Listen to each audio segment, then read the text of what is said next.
The International Monetary Fund uses the money as a weapon to almost surreptitiously force governments to sign conditions that they don't really understand. How does that come about? Well, I mean, I'm personally friendly with the President of Kenya, President Moi, and he comes to my meetings. He tells me, he said, you know, what you're saying is so true. They put these terrible conditions on us. If we want the money, we have to do this and that and restructure our economy, which makes it more difficult for our people and so on. That's the problem. Now, the people of the world have just discovered these things are happening and they're getting angry. Masses of people, thousands of them. But it's interesting, in the year 2000, I see protests everywhere. In Seattle, you've got another group called the World Trade Organization. The IMF couldn't catch China. They wouldn't get caught up in those conditions. Those Asians are fairly clever, you know.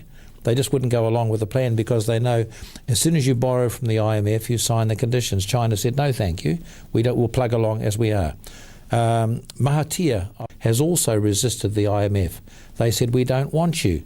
We don't want to sell up our sovereignty to you people. We see what you're up to. That's the key then, it's the sovereignty. It's selling up sovereignty. But they don't recognise it as being that dangerous, do they at the people time? Don't realise as a rule until they look into it and see the end result. I said, who else has not got caught up in this thing? They said, Singapore. They haven't gone along with it either. But most people have. Now, the danger is that people don't see the problem. They borrow the money, don't realise there's a sting in the tail, and the sting in the tail is signing up the conditions later on which are forced on each country. And once you fulfil the conditions, you absolutely suck the sovereignty and the life out of that country.